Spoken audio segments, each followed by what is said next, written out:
C'est plutôt acide, alors peut-être que je vais essayer de diminuer la mouture. Salut les caféinés, aujourd'hui on va essayer quelque chose de nouveau. Un expresso est composé de 98% d'eau, ça vous le savez. L'expresso est la base de nombreuses boissons lactées, de café bien sûr, que ce soit macchiato, cappuccino, latte art, flat white pour ne citer que. D'ailleurs si ça t'intéresse, ces différentes boissons lactées et que tu aimerais savoir comment les préparer, eh bien écris-le dans les commentaires pour que j'en fasse une vidéo spéciale. Moi, ce que j'aime pas trop dans les cappuccinos et tout ça, c'est plutôt l'aspect eau qu'il y a dans le cappuccino. C'est quelque chose d'un petit peu trop liquide. Je sais pas si toi, ça te fait cette sensation. Ça me rappelle un peu à l'école quand on te servait du chocolat chaud mélangé à de l'eau. Ah, j'aimais pas du tout ça.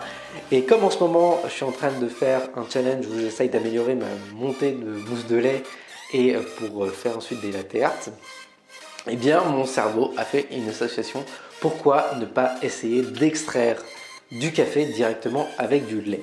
Alors, j'ai pas cherché sur internet si ça se faisait, si ce que ça donnait, je sais pas du tout. Au début, je voulais faire mes tests dans mon coin et puis je me suis dit que ça pouvait être sympa de le faire directement face à la caméra pour voir si c'est possible et surtout si c'est bon. Alors, ensemble, on va tester l'extraction du café par du lait. Pourquoi j'y crois? Parce que le lait est composé de 80% d'eau. Et donc je me suis dit que ces 80% d'eau pouvaient suffire à extraire les molécules de café. Voilà, on va voir ça ensemble. Pour la recette, je me suis dit que je vais utiliser une French press. Je me suis dit que c'était le meilleur moyen de mettre en contact le lait et le café. Je me voyais mal mettre du lait dans la machine à café, dans la machine expresso. Donc petit format pour cette cafetière à piston. J'utilise du lait entier. Le lait entier, c'est le bouchon rouge du café. Le moulin manuel, je l'ai réglé sur une mouture plutôt moyenne, fine, pas grossière. Même si je vais utiliser un peu une recette de French press traditionnelle.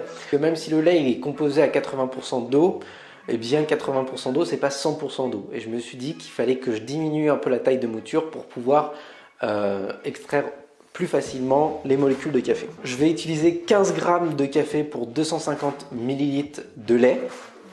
Donc je commence par peser, hop, mais je vais faire chauffer donc 250 g de lait.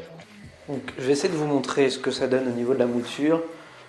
Hop, voilà. Je suis en train de faire chauffer mon lait, je vais le faire monter jusqu'à 95 degrés, pas plus, parce que je voudrais pas qu'il ait trop goût de brûlé. Donc je ferai des ajustements s'il y a besoin de faire des ajustements ensuite. Je mets le chrono. Voilà, maintenant je vais laisser reposer 4 minutes. Ça donne quelque chose de plutôt sympa.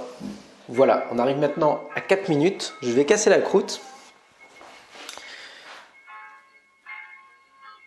Et je vais laisser reposer encore 5 minutes. Voilà, on vient de passer les 5 minutes. Maintenant, je vais tout simplement... Hop.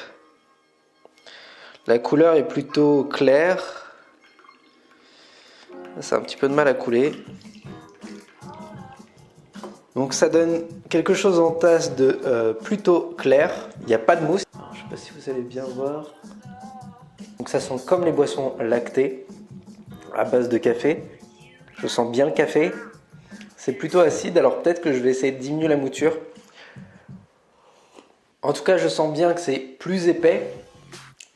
J'ai plus la texture du lait, mais au niveau du goût, il y a quelque chose qui me dérange. Alors je ne sais pas si c'est un petit peu de la sous-extraction du café. Je vais tout de suite faire un deuxième test avec une mouture plus fine. La première boisson est bonne, elle me convient en bouche. Alors c'est pas quelque chose de fou non plus. J'ai pas utilisé un café extrêmement de très bonne qualité. Peut-être que c'est une erreur de ma part. En tout cas, je sens qu'il y a du potentiel. Voilà pour la deuxième mouture ce que ça donne. C'est un petit peu plus fin. Au lieu de diminuer la taille de mouture, j'aurais très bien pu essayer d'augmenter le temps d'extraction. C'est-à-dire que j'ai fait une première fois 4 minutes, après j'ai cassé la croûte, après j'ai laissé reposer 5 minutes. J'aurais très bien pu laisser plus de 7 à 8 minutes. C'est quelque chose de possible. Là, j'ai choisi de diminuer un petit peu ma mouture pour voir ce que ça donnait. Et s'il faut, je laisserai reposer un peu plus longtemps la prochaine fois. Voici la deuxième préparation.